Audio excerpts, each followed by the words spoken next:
et bienvenue dans cette nouvelle vidéo, j'espère que vous allez bien. Aujourd'hui, on se retrouve pour le bilan lecture de l'année 2025. Cette année, pour le bilan, j'ai décidé de revoir un petit peu la formule, je vous l'avais expliqué dans un bilan précédent, celui d'autrice illustratrice, mais dans cette vidéo, je vais vous parler évidemment de statistiques, souvenirs de lecture, moments marquants de cette année 2025. Je vais enchaîner avec probablement ce qui a trait à la création de contenu, parce que ça fait partie pour moi du global de l'année 2025. Puis on va aller du côté du top cette fois-ci. J'ai 6 titres en graphique et 6 titres romans à vous présenter. Et enfin, je pense qu'on va s'atteler aux objectifs, aux envies de 2026. C'est un vaste programme qui vous attend, donc n'hésitez pas à vous poser dans un coin avec votre petit thé, des petits biscuits, bref, ce qui vous fera plaisir, parce que je vais quand même pas mal blablater.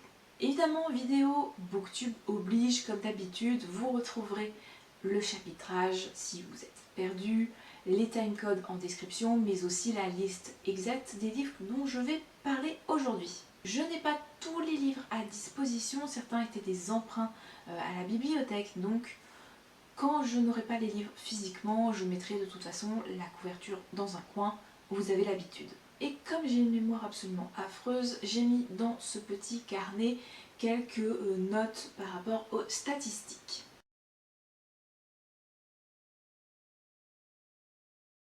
Bienvenue donc dans la partie statistique où, pour faire cette catégorie, je me suis aidée non seulement des statistiques sur Babelio et Livre Addict, mais surtout et en grande partie des statistiques que j'ai pu obtenir grâce au fichier d'Élise.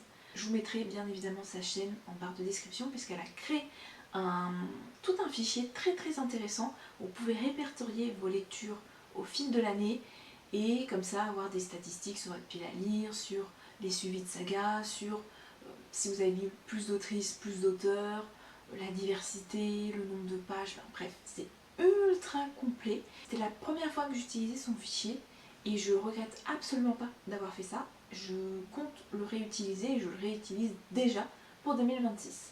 Ainsi, j'ai lu 149 livres cette année 2025, 139 papiers, 4 numériques et 6 audio. J'ai lu 4 livres numériques, donc 2 de plus qu'en 2024, et j'ai écouté 6 livres audio, 2 de plus aussi par rapport à 2024. Évidemment, tout n'est pas rose, j'ai abandonné 5 livres. Mais je vous vois venir, non, les 5 livres abandonnés ne sont absolument pas le flop 5 de cette année. Comme je ne les ai pas terminés, techniquement j'ai des choses à dire, certes, mais pas au point de les faire figurer dans un flop. Pour le flop, j'ai décidé, comme pour les années précédentes, de m'en tenir qu'aux livres lus et qui m'ont déçu. Qu'est-ce que je peux dire de plus par rapport aux statistiques? Un retour à tout ce qui est science-fiction, fantasy, fantastique, imaginaire, merveilleux, contes, légendes, mythes, peu importe la formule, mais on va dire l'imaginaire dans le sens très large du terme, ce qui fait très plaisir, je trouve. Je me suis également rendu compte que j'ai lu beaucoup plus d'autrices que d'auteurs.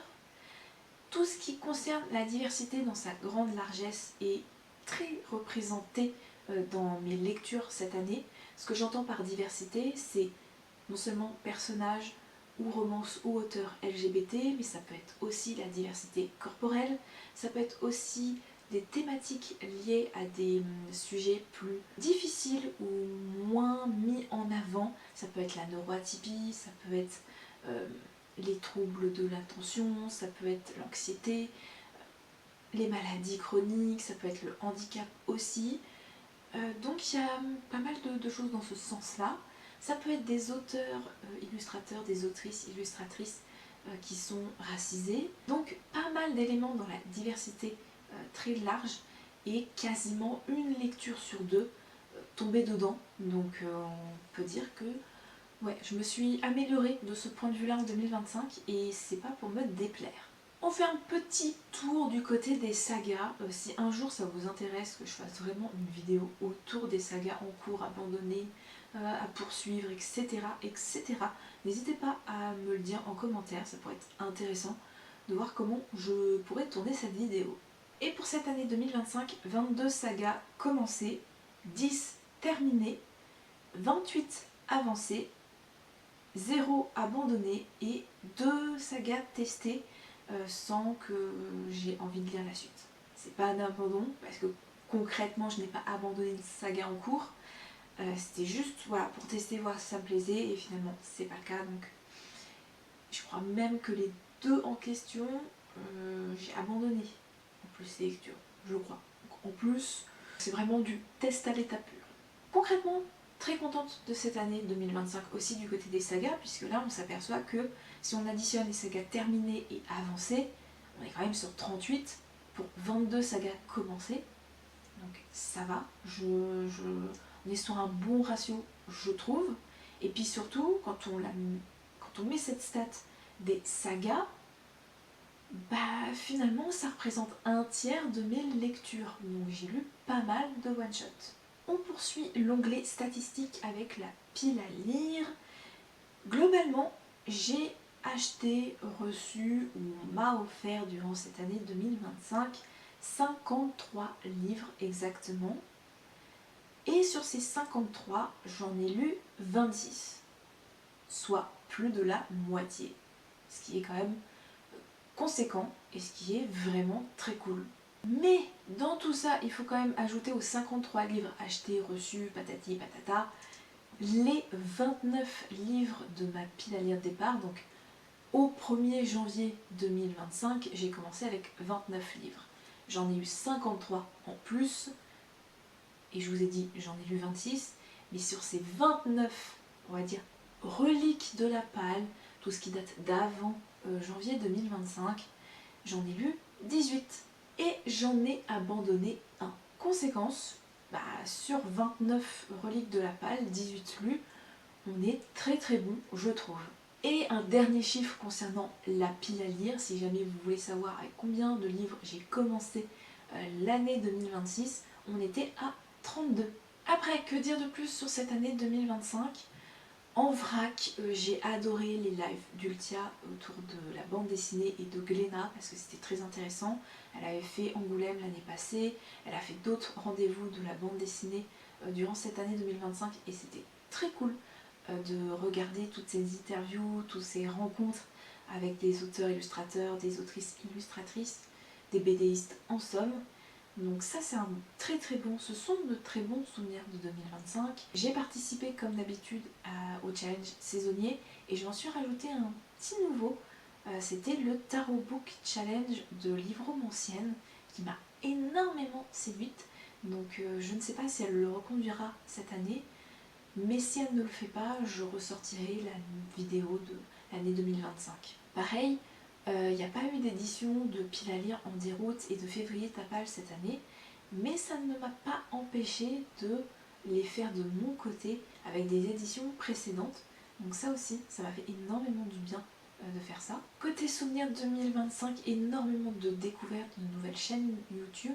Certains ont arrêté leur activité entre temps. Cependant, j'ai quand même pu regarder quelques-unes de leurs vidéos et c'était très intéressant, donc ma foi, peut-être que de temps en temps, je reviendrai sur leur chaîne histoire de regarder les vidéos passées. Ça pourrait être intéressant de découvrir un petit peu des coups de cœur des années passées que je pourrais peut-être emprunter à la médiathèque. Également cette année, on a pu dépasser les 600 abonnés sur cette chaîne.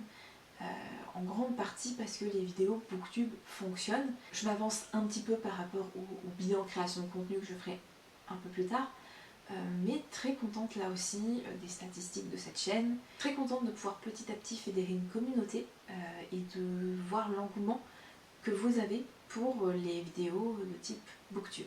Si jamais j'ai oublié d'autres choses dans cette espèce de pêle-mêle, de vrac de souvenirs 2025, je ferai peut-être certainement un petit panneau récapitulatif avec des petits, soit des photos, soit des emojis ou des petites icônes, histoire de combler un petit peu ces manques. Mais là, comme ça, quand je relis un petit peu ce que j'avais envie de vous partager, je pense que j'ai fait la plupart, donc désolée si j'ai oublié des petites choses.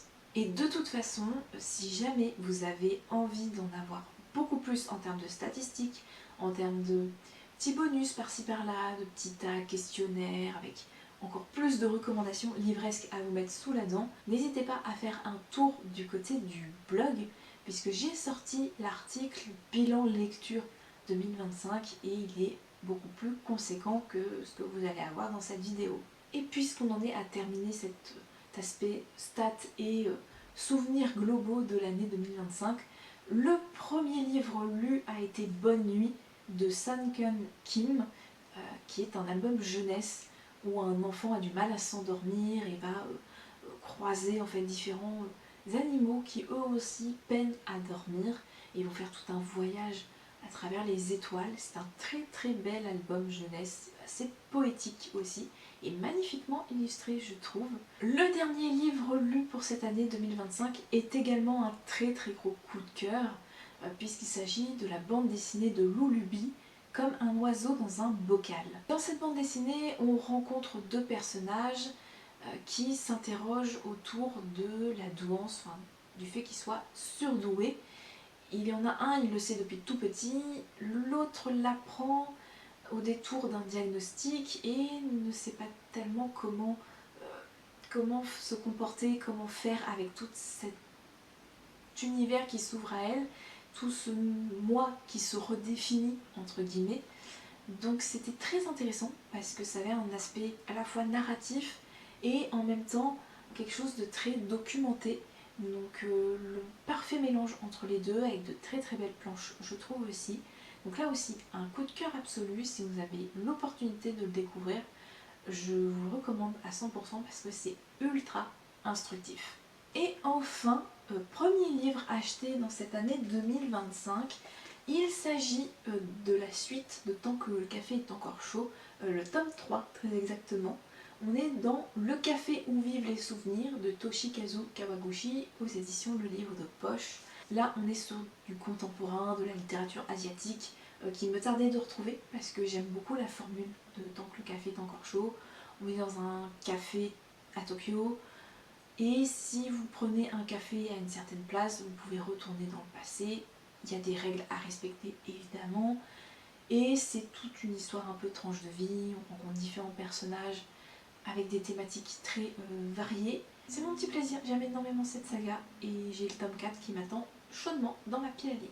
Dernier livre acheté, et je parle bien de livres achetés, j'aurais pu piocher pour ce dernier livre acheté dans ce que j'ai reçu à Noël ou à la Saint-Nicolas, mais j'ai préféré vraiment choisir un titre que j'ai acheté personnellement. Et il s'agit d'une romance de Noël contemporaine slash cozy mystery avec Noël est une arnaque de Tamara Baldiana aux éditions Hugo Poche. L'autrice, j'avais adoré N'oublie pas les chocolats, donc forcément quand j'ai vu ce titre que je cherchais depuis très longtemps, je n'ai pas pu résister, je me suis précipitée dessus, il n'y avait qu'un seul exemplaire en plus de ça.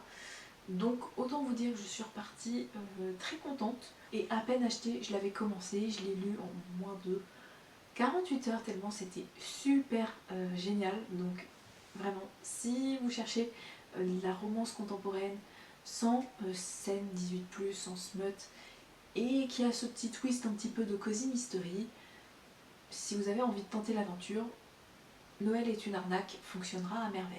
Bien, on va donc ouvrir le second volet de ce long bilan 2025 avec ce qui concerne les réseaux sociaux et la création de contenu.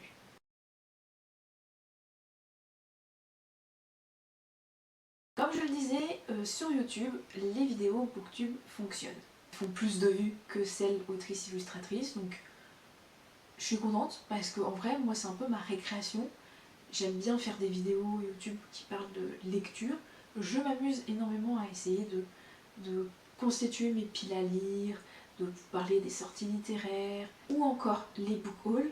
Mais le grand absent de cette année 2025, ça a probablement été les vidéos recommandations livresques, top 10, top 12 que je faisais avant, et puis les vidéos update lecture.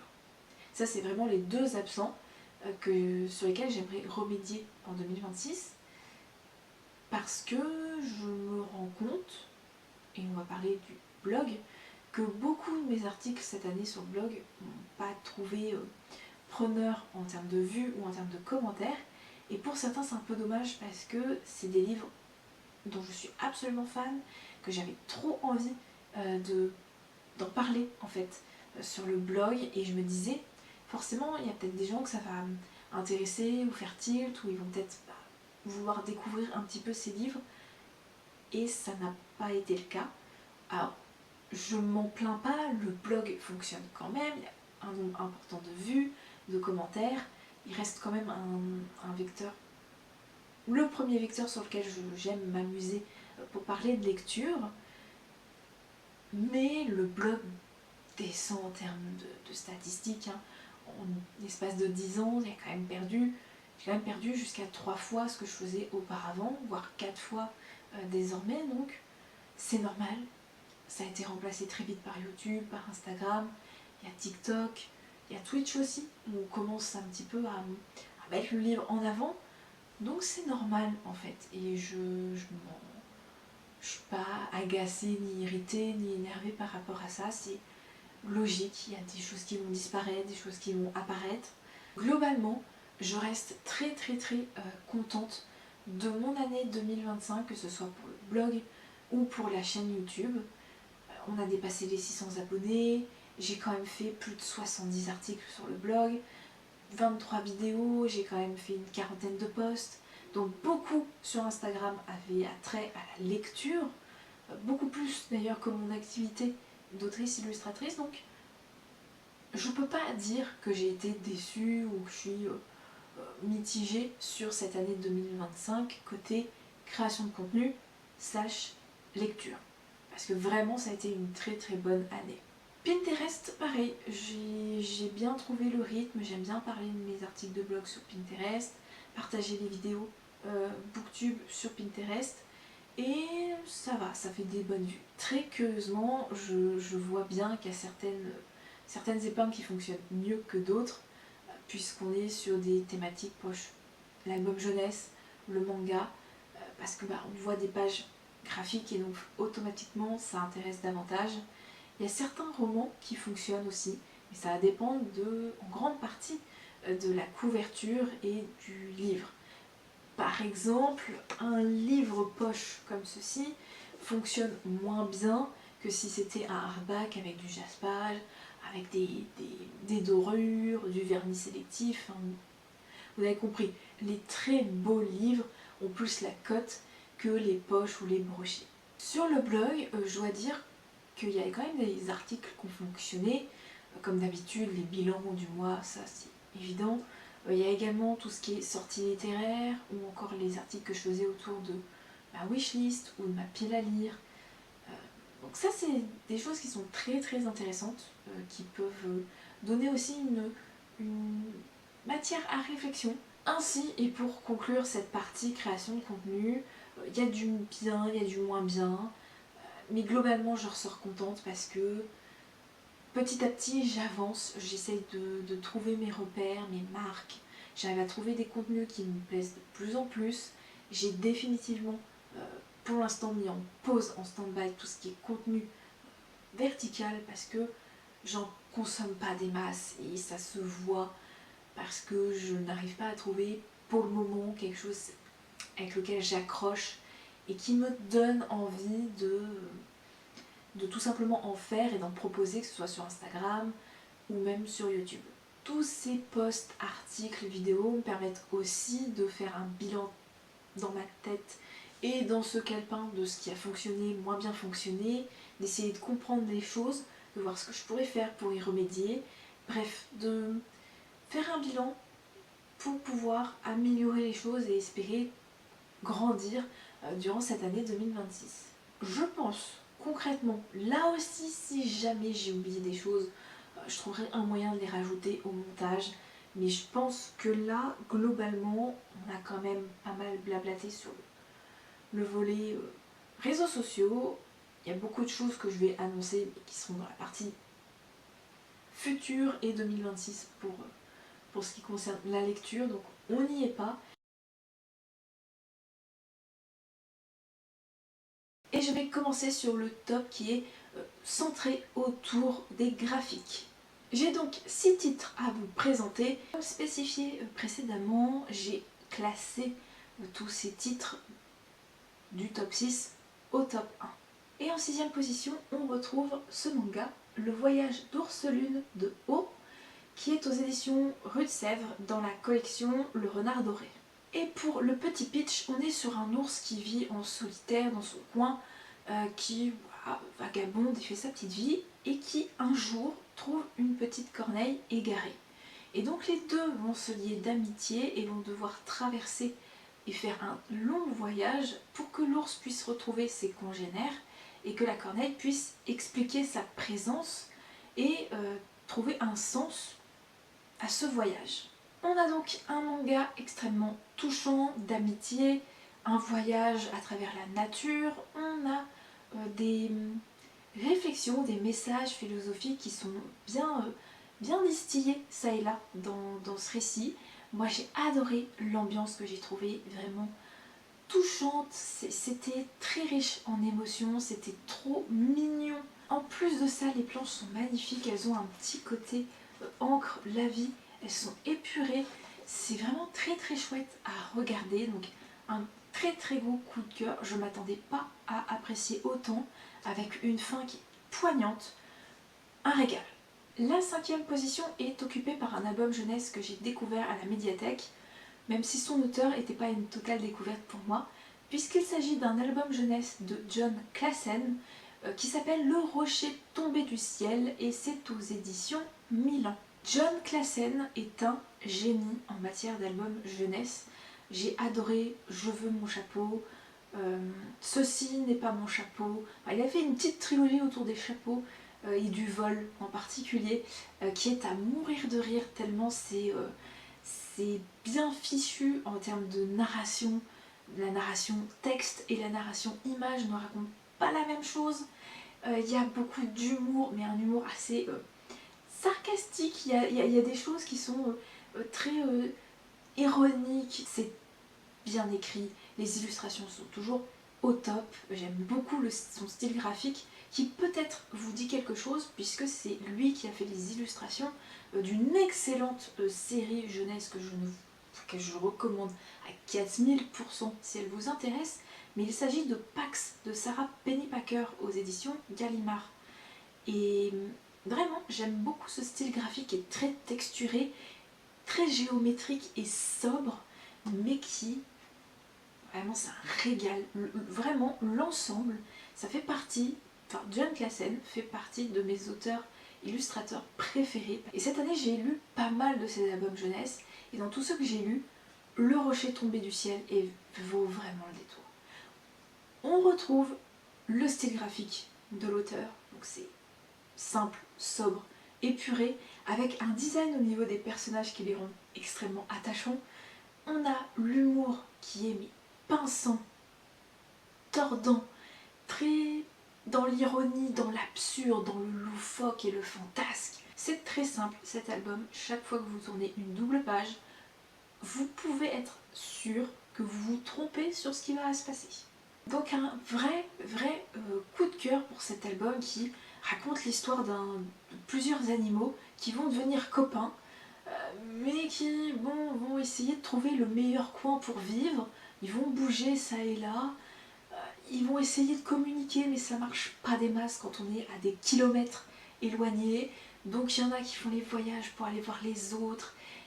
Et dans tout ça, dans leur petite vie un peu insouciante, va arriver un rocher tombé du ciel. Et alors là, c'est le pompon, parce que clairement, tout ce qui s'ensuit est à mourir de rire.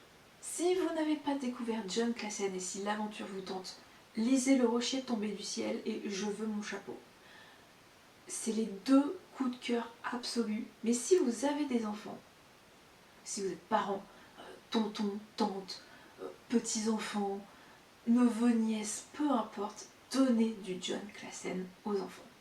La 4ème position est occupée par une bande dessinée que j'ai découverte cette année, mais ça faisait un bout de temps qu'elle était dans ma wishlist. Il s'agit du tout premier tome du Cercle du Dragon T de Kay O'Neill. Un régal, vraiment, le Cercle du Dragon T, j'ai trouvé cette bande dessinée absolument magique, mignonne à souhait, avec des très belles planches les couleurs, la maquette, le design des personnages, la douceur qui émane des planches avec ce côté entre nostalgie, entre contemplation, un côté tranche de vie fantasy qui était parfait pour la saison automnale à laquelle je l'ai lu, mais qui est aussi un côté cozy fantasy qu'on peut relier un peu à Légende élatée.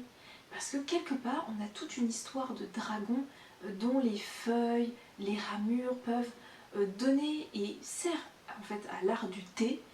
On a des personnages qui sont des créatures un peu fantastiques, on a des minotaures, des trolls, on a des faunes, donc c'est hyper mignon, c'est adorable à lire, c'est très très beau comme ambiance, touchant dans les émotions, on est dans l'attachement avec les personnages.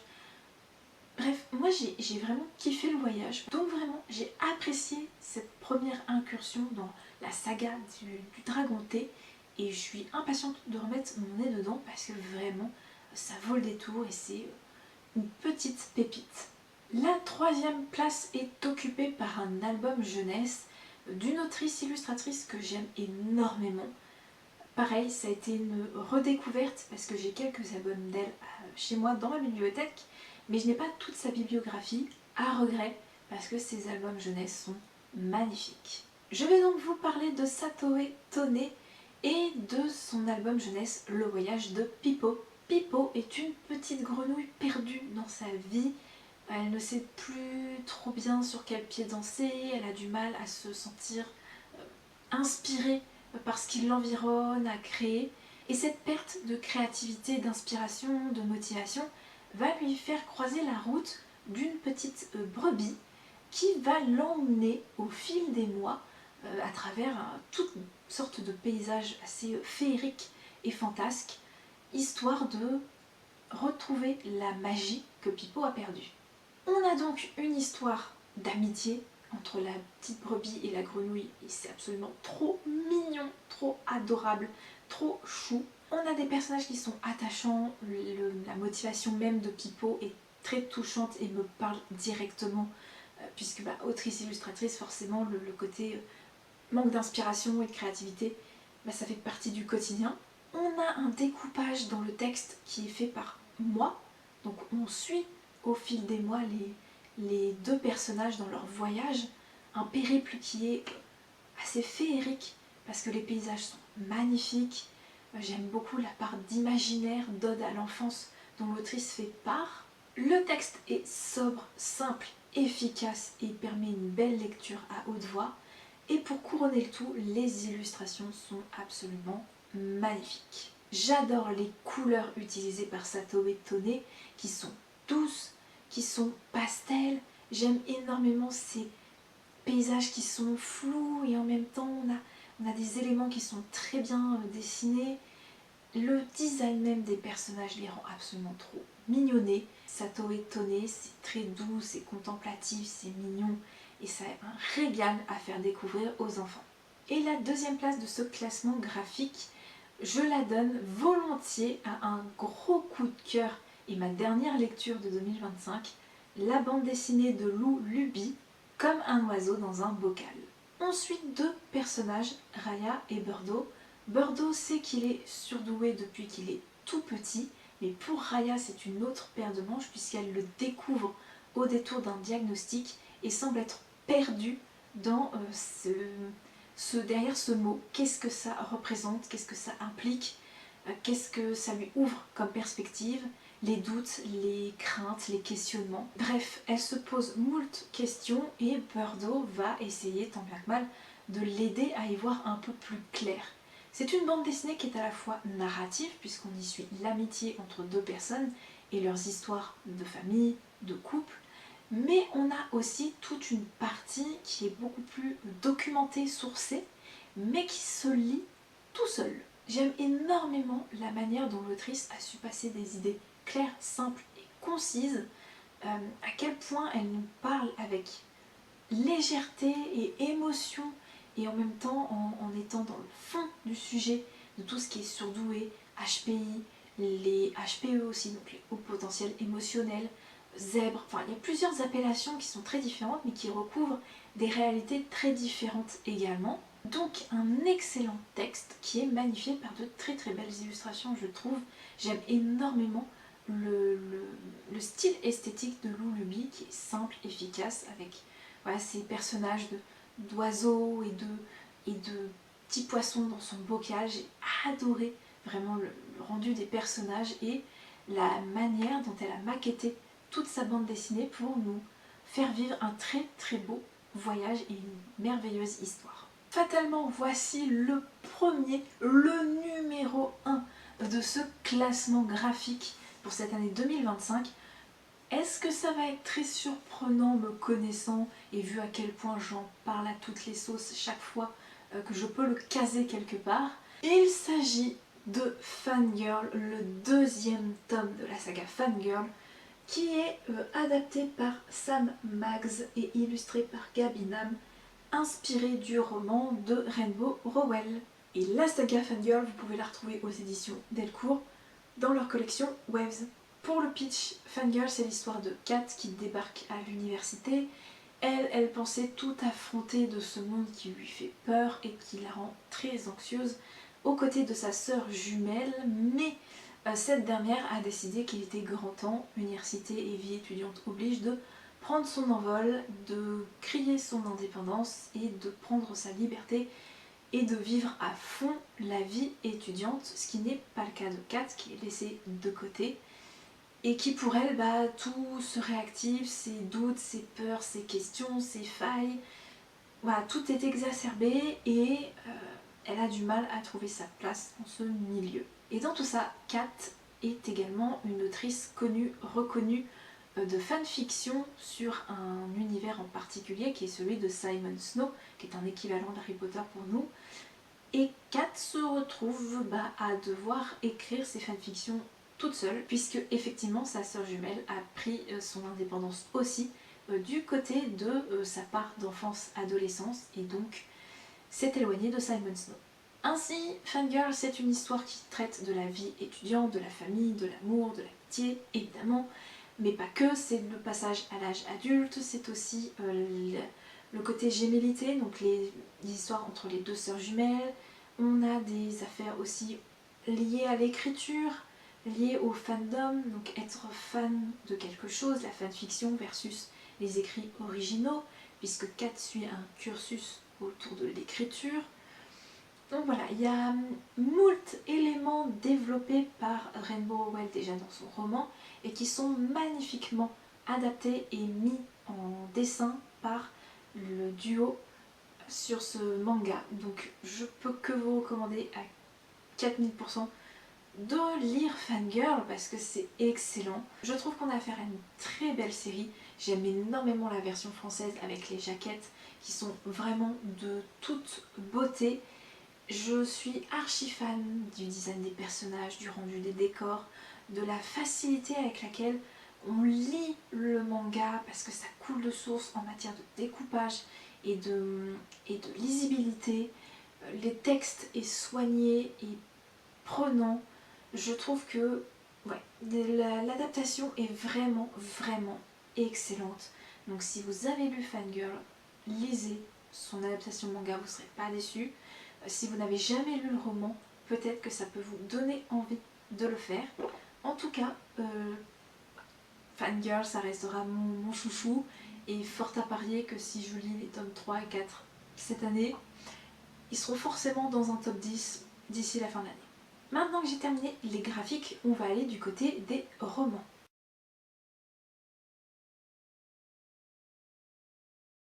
Ça a été très difficile pour moi de faire un top 6 parce que clairement j'aurais pu faire un top 10. Peut-être que ça alimentera ma réflexion pour l'année prochaine. Sans doute que je ferai une vidéo en particulier sur tout ce qui est stats, souvenirs de lecture, points sur les bilans, les sagas, enfin tout ça, pour laisser vraiment la place au top et au flop et pouvoir mettre un tout petit peu plus de choses dedans. Ma foi, dites-moi ce que vous en pensez. Ce sera peut-être l'occasion de tester cette nouvelle formule l'année prochaine. Découverte totale et absolue et coup de cœur que je n'attendais absolument pas du tout. J'étais pas sûre d'apprécier l'histoire de prime abord parce que je trouvais le résumé très particulier. Mais écoutez, je l'avais reçu en masse critique Babelio via les éditions Hachette et j'ai adoré. Ça a été vraiment une grosse surprise, un énorme coup de cœur et j'attends la suite qui doit sortir cette année, je pense, avec impatience parce que ça a été une très bonne lecture. Je vous présente donc L'éclat et la nuit de Lysandre Azaello aux éditions Hachette.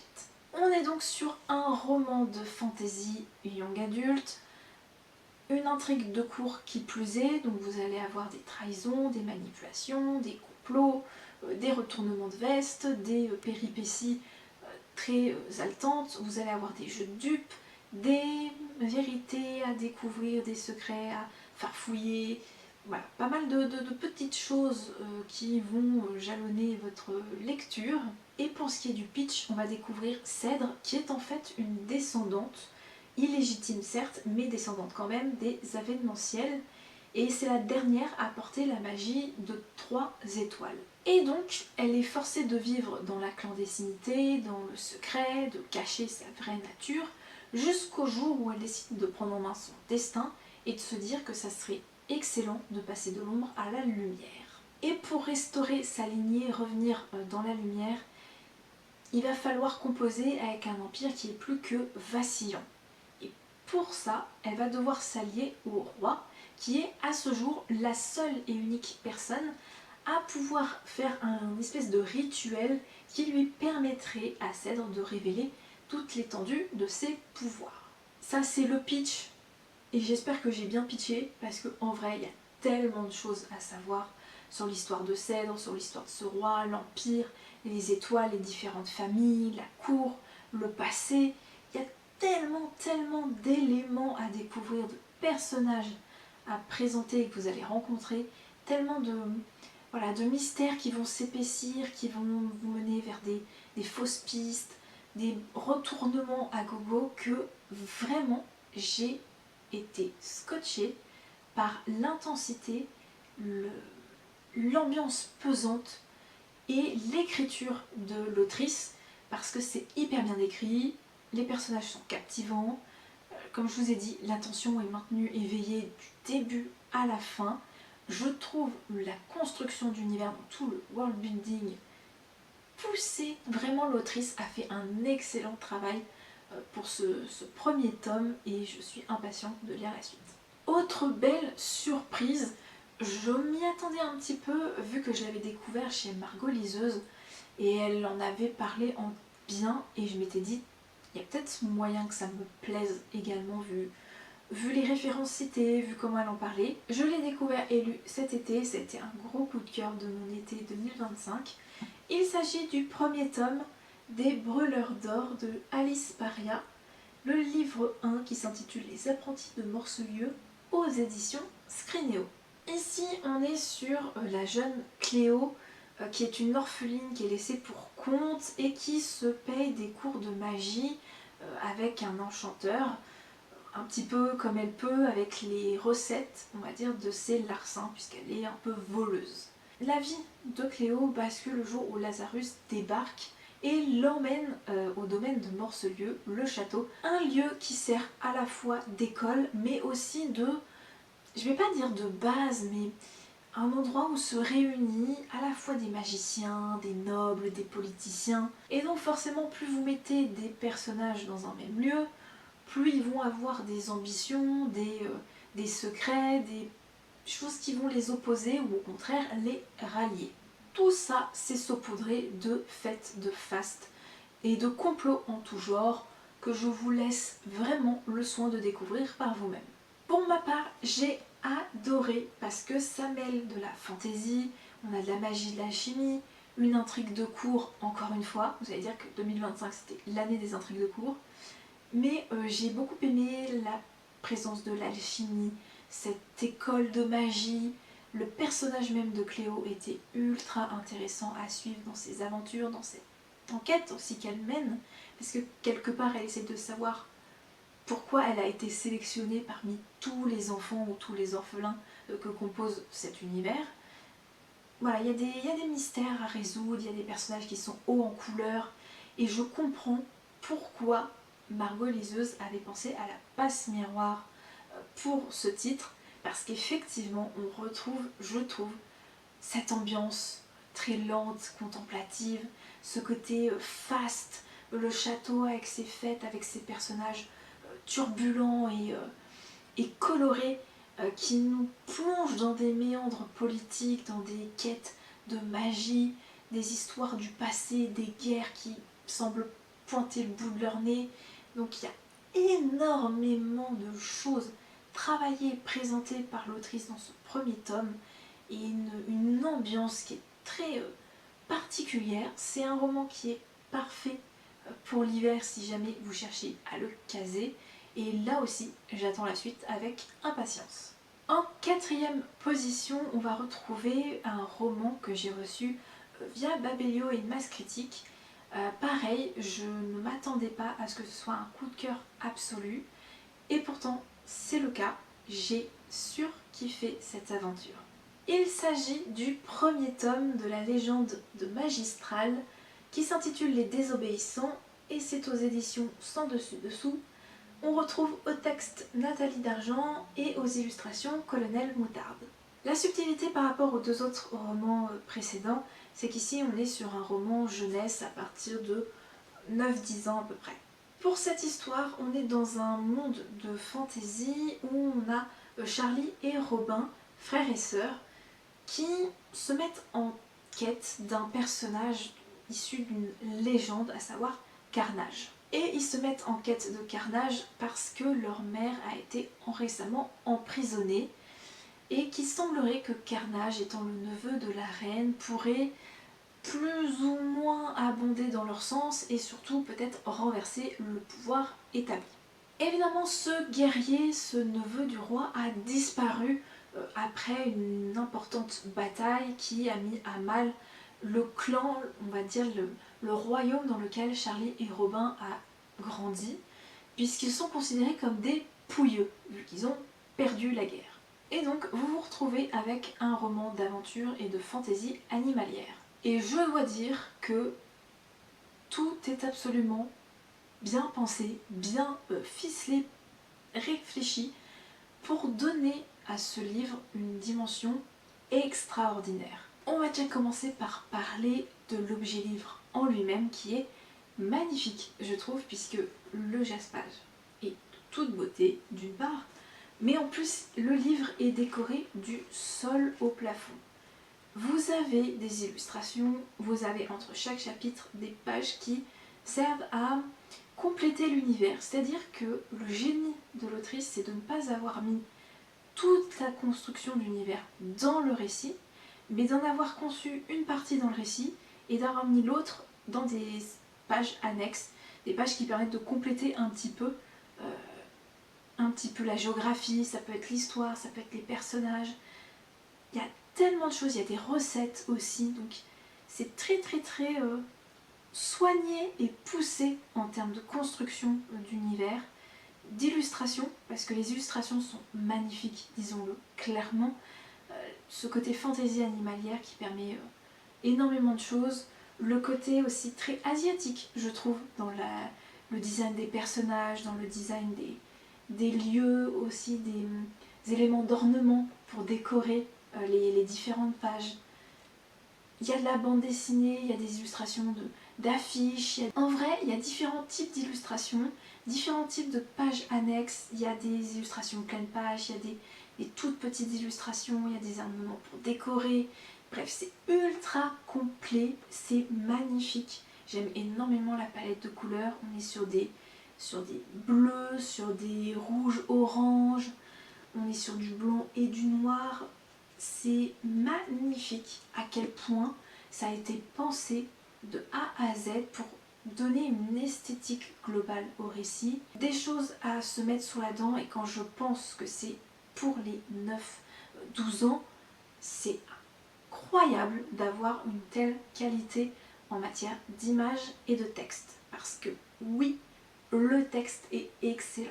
À côté de toute cette aventure avec des péripéties, beaucoup de rebondissements, beaucoup de panache aussi, parce que c'est audacieux, c'est enlevé en termes de rythmique. Les dialogues qui envoient du lourd, c'est piquant et corrosif, mais il y a aussi beaucoup d'émotions, beaucoup de choses qui sont amères, beaucoup de choses qui sont sombres et violentes, qui ne sont pas faciles pour le lectorat visé, mais c'est pas facile dans le sens où ça correspond pas à l'âge visé, mais c'est plutôt parce que c'est audacieux et vraiment du génie d'avoir mis autant de messages engagés à travers les dialogues, à travers les descriptions de lieux ou de personnages. Je recommande vraiment cet ouvrage.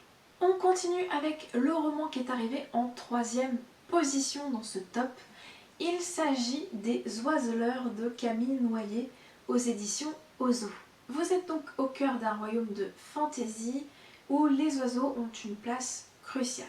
Il existe une caste nommée les Oiseleurs qui, eux, ont cette possibilité, ils ont un don et ça leur permet de lire le passé et le futur dans le tracé des oiseaux. Évidemment, c'est une caste qui est uniquement et exclusivement masculine. Ainsi, Alouette, qui est notre héroïne et notre personnage principal, qui elle est une femme, ne comprend pas très bien l'utilité de réserver cette caste aux seuls hommes, puisque elle a le don, et Alouette est bien décidée à entrer coûte que coûte dans la caste des Oiseleurs, quitte à se changer en homme. Une fois dans la caste, évidemment, les ennuis commencent puisqu'il y a toute une formation, on est dans une école, il y a toutes sortes d'intrigues politiques puisqu'il y a des royaumes qui veulent se taper dessus. On a aussi toute une histoire autour d'oiseaux légendaires du passé qui veulent refaire surface.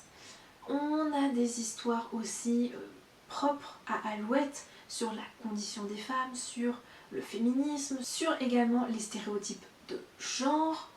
On a une intrigue amicale, quelque chose qui se noue et se tisse autour d'Alouette et de Décile qui, lui, est le fils du grand oiseleur. Ce roman a été absolument génial. J'ai adoré la plume de l'autrice que j'ai trouvée soignée. C'était prenant, j'ai adoré les descriptions pour présenter les différents lieux, pour développer les thématiques et les messages de romans qui sont magnifiques, les stéréotypes de genre, tout ce qui va être LGBT, tout ce qui va être les conditions des femmes, le pouvoir des hommes sur les femmes, enfin, il y a tellement de messages qui sont glanés à travers le récit, qui sont engagés, qui sont visibles et qui sont martelés avec une plume soignée, élégante et des dialogues qui font mouche. Moi j'ai kiffé l'intrigue politique slash quête d'initiation avec des choses qui ressurgissent du passé, des prophéties. Il y avait tout ce qu'il me fallait moi pour apprécier cette histoire de fantaisie. Les personnages étaient hyper attachants, les rebondissements étaient nombreux, le final il était incroyable. Je ne sais pas si c'est un one-shot ou si c'est le début d'une saga. Je suis toujours en train de glaner des informations dessus. Je n'ai pas la réponse actuellement, donc si vous l'avez, n'hésitez pas à me la transmettre, parce que franchement, s'il y a une suite, je suis preneuse. La 2e position est occupée par une duologie. Ça faisait pas mal d'années qu'elle traînait dans ma wishlist et je suis très contente d'avoir eu les 2 tomes parce que j'ai pu les enchaîner d'un coup d'un seul. Je vais donc vous parler de la duologie Six of Crows de Leigh Bardugo, qui est ici aux éditions Le Livre de Poche Jeunesse, mais si vous cherchez les grands formats, il me semble que c'est chez Milan. On a donc ici les bas-fonds de Ketterdam et qui s'organisent en différents gangs rivaux. Casebreaker en dirige un et il est appelé un jour par un mystérieux marchand pour une affaire de vol. En effet, ce marchand Vanek cherche un produit en particulier qui est seulement fabricable par l'inventivité et le génie d'une personne qui est actuellement emprisonnée dans une prison qui est réputée pour être imprenable. Et cet inventeur enfermé dans le Palais des Glaces est l'auteur, le créateur d'un produit qui sert en fait à magnifier, amplifier les pouvoirs des Grishas, qui sont la caste magique du royaume inventé par Leigh Bardugo. Et donc Kaz va se jeter dans cette aventure, mais il n'est pas seul, il va être aidé par son gang et aussi des gens qu'il va essayer de recruter pour pouvoir mener à bien cette mission. On est là sur de la fantasy et du young adult, et c'est pour moi l'excellence en matière de young adult. Parce que Leigh Bardugo a fait un travail de zinzin pour donner vie et de la matière à son monde et à ses personnages. La plume était exceptionnelle, ciselée, soignée, perfectionnée pour donner voilà, tout ce qu'il fallait en termes de personnages, d'émotions, de description, de dialogue. Les dialogues sont incroyables parce qu'ils sont ciselés, ils sont vraiment coupés à la serre pour être droits, pour être cassants, avec une ambiance, une atmosphère qui est lourde, qui est pesante, qui est bien développée par l'autrice. Cette chape de plomb, elle est du début à la fin présente. Pour autant, il y a une dose d'humour, certes sarcastique et au vitriol, mais qui fait tellement du bien dans toute cette noirceur, avec des personnages qui sont passionnants à suivre, qui évoluent au fil du temps, qu'on apprend à découvrir aussi au fil des chapitres.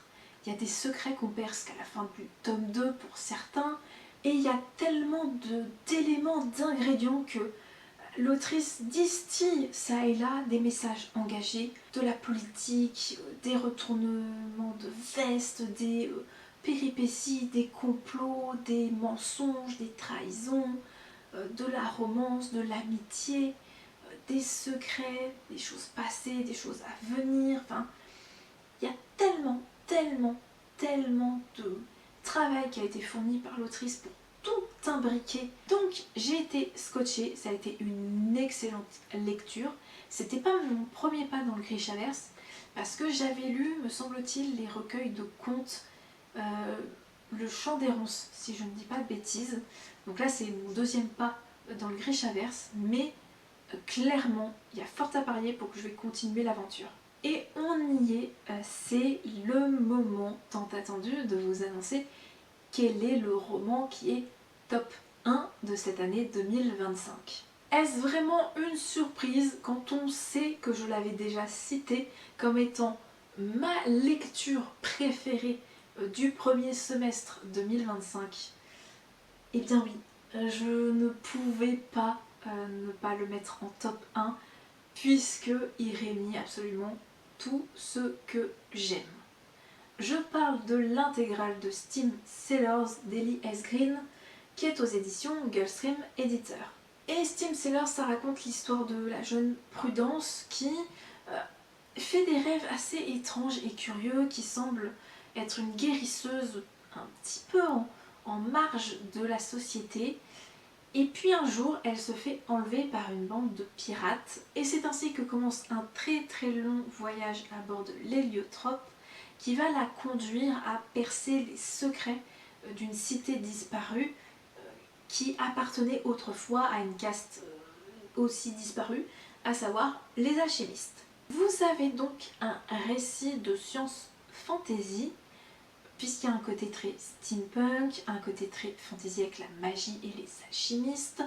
Vous avez un récit d'aventure de piraterie, que vous soyez sous terre, sur la terre ou dans les airs, vous en avez pour votre argent. Vous en prenez plein les yeux, clairement. Et dans ce volume collector, on a le préquel Les Enfants de la Fortune, le tome 1 L'Héliotrope, le tome 2 Les Alchimistes et le tome 3 Le Passeur d'âme. Bon, il y a des petites surprises et d'autres trésors, mais ça, c'est uniquement si vous avez cette version. J'ai adoré le voyage. Tous les lieux présentés par l'autrice étaient splendides et passionnants. J'ai aimé découvrir l'héliotrope du sol au plafond. C'est un très beau bateau et c'était un régal de découvrir l'équipage avec ses spécificités, ses petits secrets. J'ai adoré les personnages secondaires et tertiaires, j'ai adoré les petits nouveaux présentés dans le tome 2 ou même ceux du tome 3.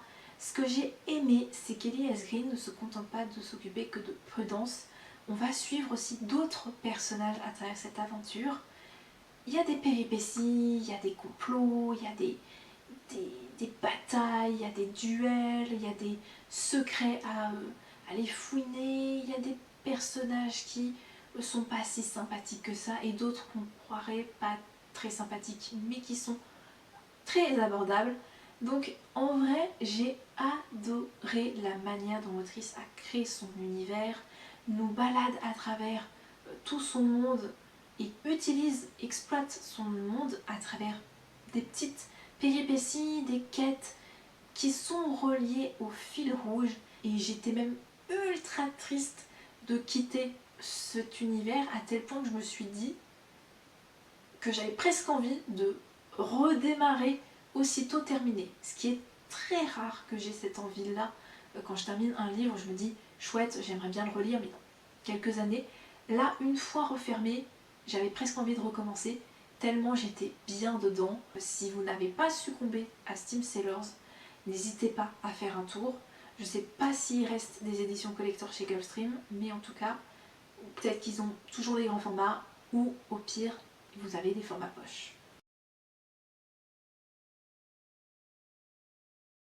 Et pour commencer, je vais parler un petit peu de mes objectifs, de mes envies pour cette année. On va commencer sur le blog dont j'ai revu le calendrier éditorial.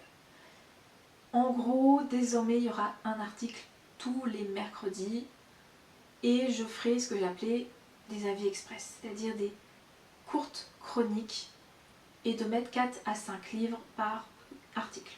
En matière d'épingles sur Pinterest, ça je ne change rien, j'aime bien ma façon de fonctionner. Les mercredis et si jamais il y a besoin, les samedis. Voilà, je ne change pas, pour l'instant je n'ai pas envie de changer.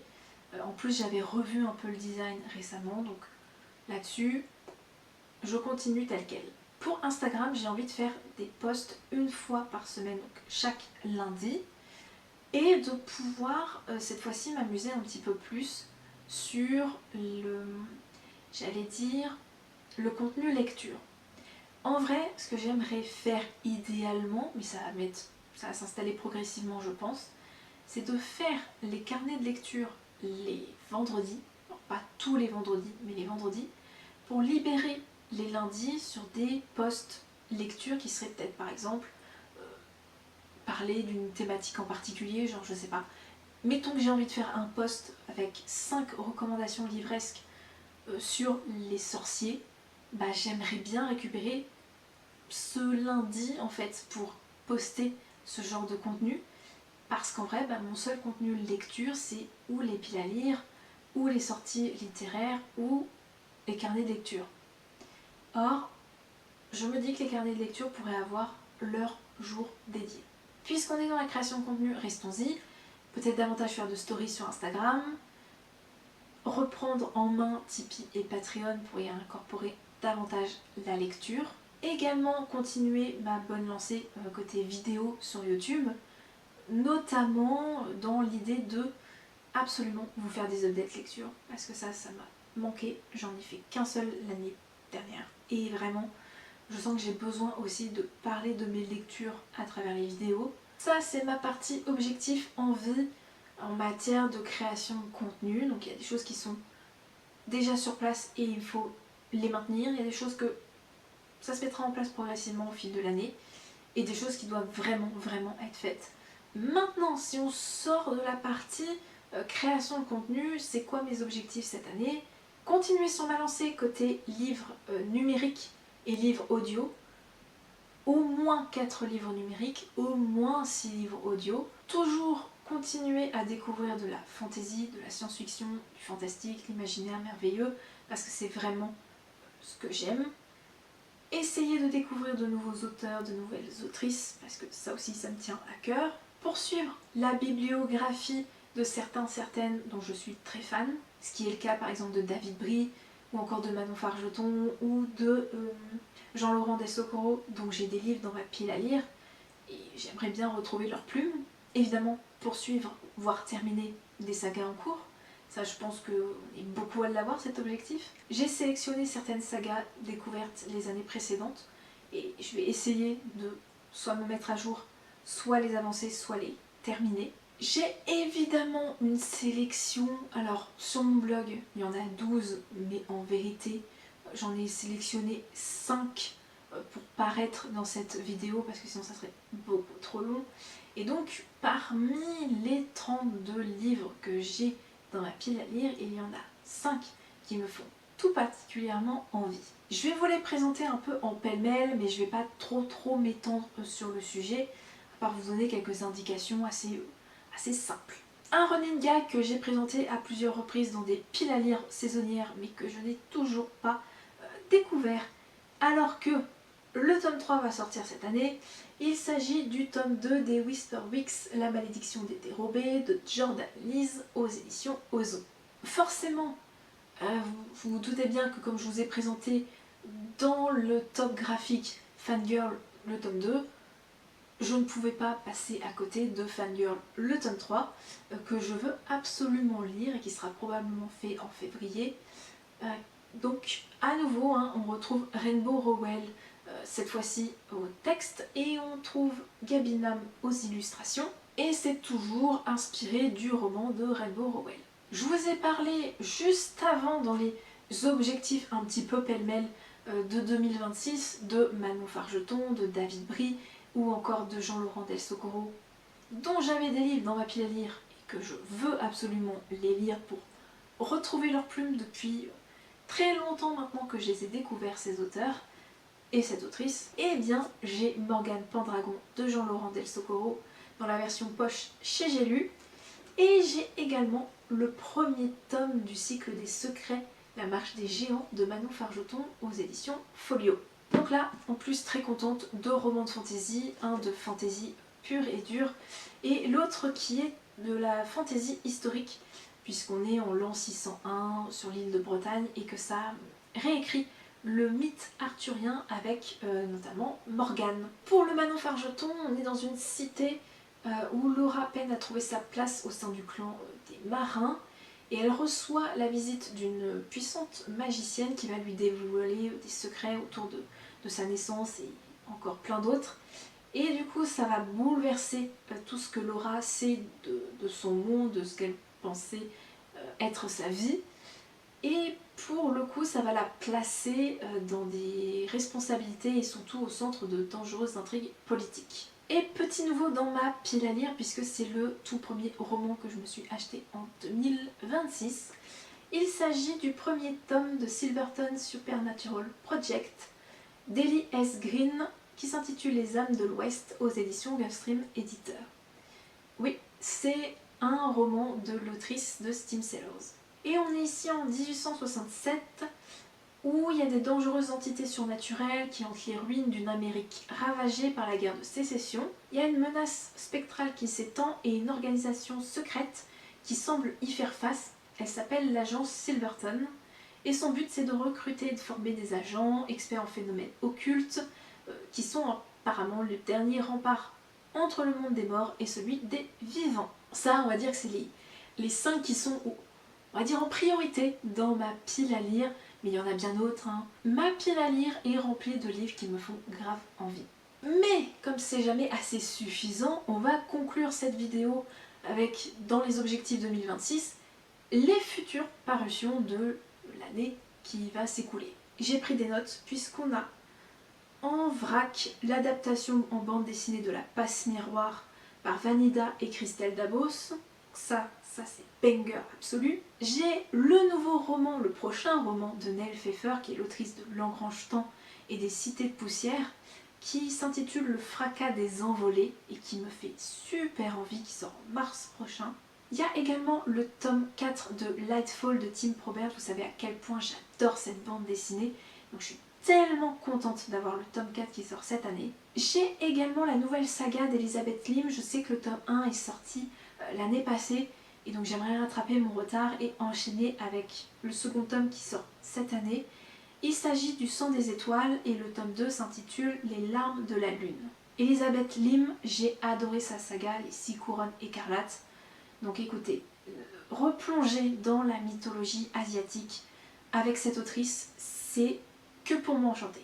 Pareil, autrice dont j'ai énormément adoré un de ses romans qui s'intitulait Déraciné et je cherche un petit peu à compléter sa bibliographie, notamment avec les Fileuses d'argent que je rêve de lire, que je pourrais pas pour cet hiver, tant pis, mais il me fait grave envie. Il y a Scholomance aussi, qui est dans mon collimateur, sans oublier un recueil de nouvelles qu'elle a sorti très récemment. Et donc là, j'ai appris que la saga Téméraire va sortir sous forme d'intégrale, et ça, c'est absolument génial. Et parce que ça faisait partie de mon top 6 romans, les tomes 2 des Brûleurs d'or, de la légende de Magistral ou encore de L'éclat et la nuit. Et voilà, cette vidéo est désormais terminée. Merci de l'avoir regardée jusqu'au bout. Évidemment, merci à celles et ceux qui vont en profiter pour s'abonner sur cette chaîne, qui vont liker la vidéo, qui regarderont en description les différents liens mis à votre disposition. Merci aussi à celles et ceux qui laisseront des commentaires sous cette vidéo parce que c'est super cool et je suis toujours très contente de pouvoir y répondre. Je vous rappelle que dans la description, il y aura la liste, elle va être fort longue, de tous les livres dont je vous ai cités et je vous mettrai également le lien vers mon article de blog si vous en avez toujours pas assez. Et je pense que j'ai fait le tour et le détour de ce bilan 2025. J'espère qu'il vous aura plu et que vous aurez fait de belles découvertes avec. Donc n'hésitez pas à me dire si vous en avez lu certains, si certains vous tentent.